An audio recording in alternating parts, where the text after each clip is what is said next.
Watch the bottom line. أعوذ بالله من الشیطان الرجیم پناہ مانگتا ہوں میں اللہ کی شیطان مردود سے۔ بسم اللہ الرحمن الرحیم شروع اللہ کے نام سے جو بڑا مہربان نہایت رحم والا ہے۔ ناظرین اکرام، اپنی آج کی ویڈیو میں ہم دوسری صدی ہجری کی شورا آفاق عارفہ جنابہ حضرت رابعہ بصری رحمۃ اللہ علیہ کی سوانح حیات واقعات، فرمودات، مناجات، تعلیمات، کرامات، اوصاف اور کمالات کا تذکرہ کریں گے۔ یہ سلسلے میں ہماری دوسری ویڈیو ہے۔ ناظرین اکرام، حضرت رابعہ بصری رحمۃ اللہ علیہ کی آخری مناجات جو انہوں نے خدا کے لیے کی تھیں وہ کچھ یوں تھی: اے اللہ، تیرا سب سے اچھا تحفہ جو میرے دل میں ہے وہ تجھ سے ملنے کی امید ہے، اور میری زبان پر سب سے میٹھا جو لفظ ہے وہ تیری حمد و ثنا ہے، اور وہ لمحات جن کو میں سب سے زیادہ چاہتی ہوں وہ ہیں جب میں تم سے ملتی ہوں۔ اے اللہ، میں اس دنیا میں تیری یاد کے بغیر زندہ نہیں رہ سکتی، اور اگلی دنیا میں تیرے دیدار کے بغیر کس طرح زندہ رہ سکوں گی۔ اے میرے آقا، میرے تم سے فریاد ہے کہ میں تیرے ملک میں اجنبی ہوں اور تیرے عبادت گزاروں میں تنہا ہوں۔ ناظرین اکرام، راہ سلوک کے مسافروں کے لیے حضرت رابعہ بصری رحمۃ اللہ علیہ کا نام اس روشن ستارے کی طرح ہے جسے دیکھ کر لوگ اندھیروں میں اپنی منزلوں کا تعین کرتے ہیں۔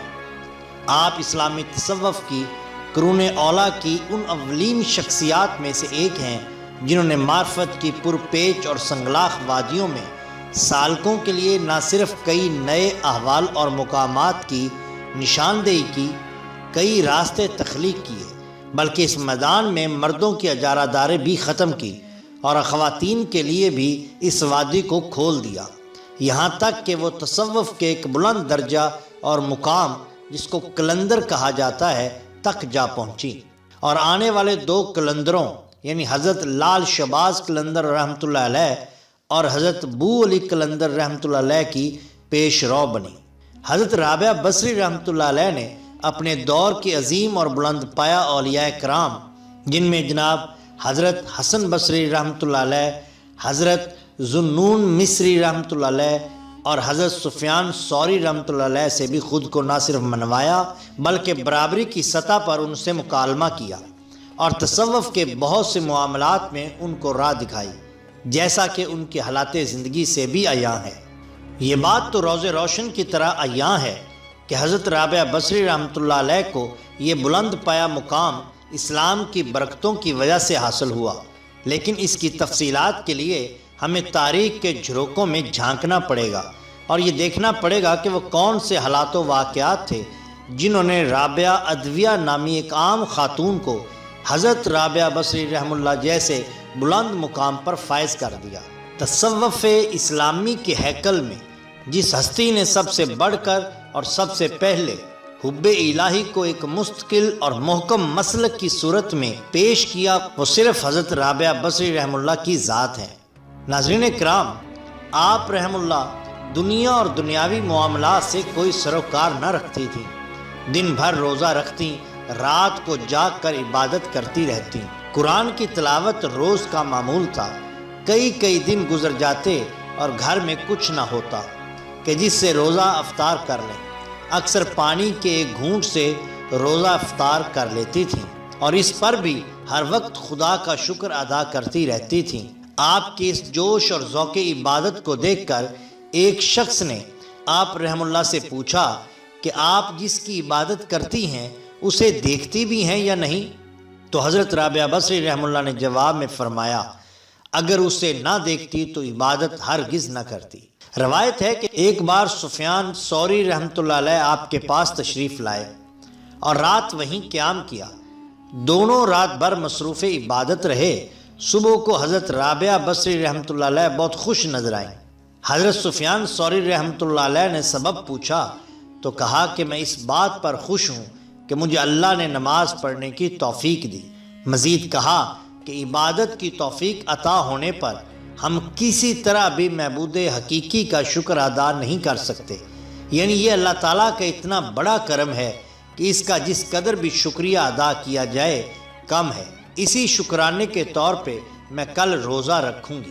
کہا جاتا ہے کہ آپ رحمۃ اللہ علیہ فطری طور پر بہت ذہین تھی، لہٰذا آپ نے نہایت ہی کم مدت میں قرآن پاک حفظ کر لیا۔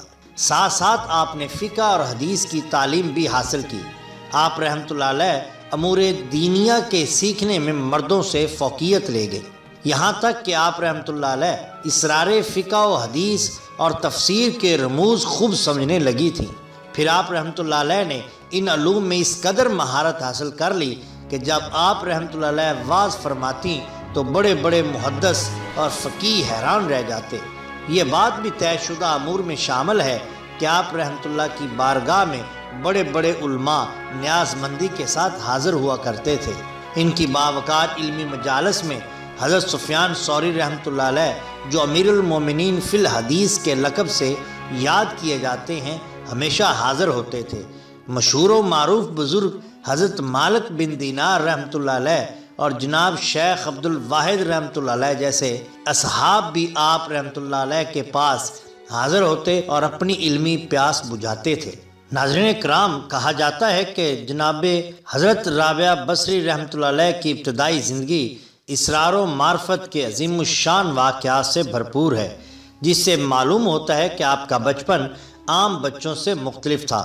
شیخ فرید الدین عطار رحمۃ اللہ علیہ فرماتے ہیں کہ جس رات حضرت رابعہ بصری رحمۃ اللہ علیہ پیدا ہوئیں، شیخ اسماعیل رحمۃ اللہ علیہ ان کے آپ کے والد کے گھر کی بے سر و سامانی کا یہ عالم تھا کہ گھر میں کوئی فالتو کپڑا نہ تھا جو نومولود کو اڑھایا جا سکے، اور نہ رات کے وقت چراغ جلانے کے لیے گھر میں تیل تھا، نہ ہی نومولود کی ناو پر چپڑنے کے لیے تیل کی کوئی بوند موجود تھی۔ یہ حالت زار دیکھ کر حضرت رابعہ بصری رحمۃ اللہ علیہ کی والدہ ماجدہ نے آپ کے والد سے کہا کہ جائیں اور ہمسائے کے گھر سے تھوڑا سا تیل مانگ لائیں، تاکہ ایک تو گھر میں روشنی کی جا سکے اور دوسرے نومولود کی ناف پر تیل لگایا جا سکے۔ حضرت شیخ اسماعیل رحمۃ اللہ علیہ نے اس بات کا عہد کر رکھا تھا کہ سوائے اللہ تعالیٰ کی ذات کے کسی سے بھی کچھ نہ مانگیں گے، مگر بیوی کے اصرار پر مجبوراً ہمسائے کے گھر گئے۔ ہلکی سی دستک دی، جب کوئی نہ آیا تو واپس لوٹ آئے اور بیوی سے کہا کہ وہ دروازہ نہیں کھلتا۔ اسی بے بسی اور بے کسی کے عالم میں آپ کی آنکھ لگ گئی۔ خواب میں حضور اقدس صلی اللہ علیہ وآلہ وسلم کی زیارت نصیب ہوئی، جس میں رسالت مآب صلی اللہ علیہ وآلہ وسلم فرما رہے ہیں، غمگین نہ ہو، یہ ایسی مقبول اور برگزیدہ لڑکی ہے کہ میری امت کے 70,000 آدمی اس کی شفاعت سے بخشے جائیں گے۔ اس کے بعد فرمایا، صبح والی بصرہ عیسیٰ زعان کو ایک خط بھیجو اور اسے یاد دلاؤ کہ وہ ہر روز مجھ پر 100 مرتبہ درود بھیجتا ہے اور جمعہ کی رات کو 400 بار درود بھیجتا ہے، لیکن اس جمعہ کی رات کو وہ درود بھیجنا بھول گیا۔ اس کا کفارہ یہ ہے کہ وہ حلال کمائی میں سے 400 دینار اس شخص کو دے جو یہ پیغام تم کو پہنچا رہا ہے۔ شیخ فرید الدین عطار رحمۃ اللہ علیہ فرماتے ہیں کہ اپنے آقا سے آزاد ہونے کے بعد آپ نے طویل عبادت و ریاضت کی زندگی بسر کی اور اس دوران ارادہ حج کیا۔ چنانچہ آپ ایک گدھے پر سامان لاد کر چل پڑے۔ آپ کا یہ گدھا بہت نحیف کمزور تھا اور سفر کی صعوبتیں برداشت نہ کر سکا اور راستے میں ہی مر گیا۔ قافلے والوں نے عذرائے ہمدردی کہا کہ کوئی بات نہیں، ہم آپ کا سامان اٹھا لیں گے، آپ اپنا سفر ہمارے ساتھ جاری رکھیے۔ آپ نے قافلے والوں سے فرمایا کہ آپ جائیں، میں نے آپ کے سہارے یہ سفر شروع نہیں کیا، میں نے تو اپنے پروردگار کے بھروسے اور توکل پر یہ سفر کیا تھا۔ قافلے والوں نے یہ سنا تو خاموش ہو گئے اور آپ کو تنہا چھوڑ کر روانہ ہو گئے۔ اب آپ جنگل میں اکیلی تھیں، آنسوں کا دریا آپ کی آنکھوں سے رواں تھا۔ آپ اللہ تعالیٰ سے دعا مانگنے لگی اور اس کی رحمت طلب کرنے لگی کہ اے رب العزت، تو نے ہی مجھے خانہ کعبہ کی زیارت کے لیے بلایا تھا، اب تو ہی مجھے اس سے روک رہا ہے۔ راستے میں میرے گدھے کو مار ڈالا اور مجھ کو جنگل میں تنہا چھوڑ دیا۔ اے رب العالمین، میں کمزور ہوں، تیری دیدار کی پیاسی ہوں، اپنا فضل اور کرم کر۔ ابھی آپ دعا میں ہی مصروف تھیں کہ گدھا اٹھ کر کھڑا ہو گیا۔ آپ فوراً سجدہ شکر بجا لائیں، بہت خوش ہوئیں اور اپنا سامان دوبارہ گدھے پر لاد کر مکہ معظمہ کی طرف روانہ ہو گئی۔ ناظرین کرام، حضرت رابعہ بصری رحمۃ اللہ علیہ نے ترک دنیا اور زہد و ریاضت میں بھی کمال حاصل کر لیا تھا۔ آپ کے بارے میں مشہور ہے کہ دوسرے حج سے واپسی کے بعد آپ نے بصرہ میں گوشہ نشینی اختیار کر لی اور دن رات میں 1000 نوافل ادا کیا کرتی تھیں۔ اللہ سے آپ کی محبت کا یہ عالم تھا کہ دنیا کی ہر چیز سے منہ موڑ کر خالص اللہ کی طرف توجہ کر لی تھی۔ آپ کئی دن روزے رکھتی تھیں اور بعض اوقات افطار کے لیے بھی گھر میں کچھ نہ ہوتا تو صرف پانی سے افطار کر لیا کرتی تھیں۔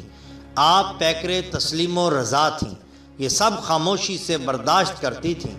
کبھی آپ نے اللہ سے گلہ شکوہ نہ کیا بلکہ اس حال میں بھی اللہ کا شکریہ ادا کیا۔ صبر کا دامن کبھی آپ کے ہاتھ سے نہ چھوٹا۔ ساتھ ساتھ خشیت الہی سے آپ کانپتی رہتی اور آپ کی آنکھوں سے ہر وقت آنسو رواں رہتے۔ یوں آپ نے ترک و تجرید میں بھی اعلیٰ مثال قائم کی۔ آپ رحمت اللہ علیہ نے اسی گوشہ نشینی میں ہی زندگی گزاری اور آخر اس جہان فانی سے کوچ کر گئی۔ حضرت شوکت تھانوی اپنی کتاب پسندیدہ واقعات میں حضرت رابعہ بصری رحمت اللہ علیہ کا قبر میں فرشتوں سے مناظرہ نقل کرتے ہیں۔ فرماتے ہیں کہ حضرت رابعہ بصری رحمت اللہ علیہ کا جب انتقال ہو گیا، کسی کے خواب میں وہ آئیں۔ خواب دیکھنے والے نے پوچھا کہ آپ کا انتقال ہو گیا تھا، اللہ کے پاس کیسے گزری؟ تو کہنے لگیں کہ جب مجھے دفن کیا گیا تو فرشتے آئے پوچھنے اور سوال کرنے کے لیے۔ انہوں نے مجھ سے پوچھا من ربوں کا، تو میں نے کہا تم کون ہو؟ کہا کہ ہم اللہ کے فرشتے ہیں۔ تو میں نے پوچھا کہ کہاں سے آئے ہو؟ کہا آسمان سے آئے ہیں۔ میں نے پوچھا کہ آسمان یہاں سے کتنی دوری اور فاصلے پر ہے؟ تو کہا 500 برس کا فاصلہ ہے۔ آدمی کی رفتار سے یہاں کوئی چلے تو 500 برس میں آسمان اول پر پہنچے گا۔ ہاں، فرشتوں کی رفتار بہت تیز ہوتی ہے، اس لیے وہاں سے ایک لمحہ میں آ جاتا ہے۔ وہ تو اس کو اللہ نے قدرت دی ہے۔ تو انہوں نے کہا یہاں سے 500 برس کا فاصلہ ہے۔ تو میں نے کہا اچھا، تم کو معلوم ہے کہ تمہارا رب کون ہے؟ کہا ہاں ہم کو معلوم ہے۔ میں نے کہا کہ جب 500 برس کے فاصلے کو طے کر کے تم خدا کو نہیں بھولے تو میں 2 گز زمین سے نیچے آ کر اپنے رب کو کیسے بھول جاؤں گی؟ دیکھیے، اللہ کے نیک بندوں کا کچھ مقام بھی ہوتا ہے، وہ اللہ کے فرشتوں کو بھی ایسا جواب دے دیتے ہیں جو لاجواب ہوتا ہے۔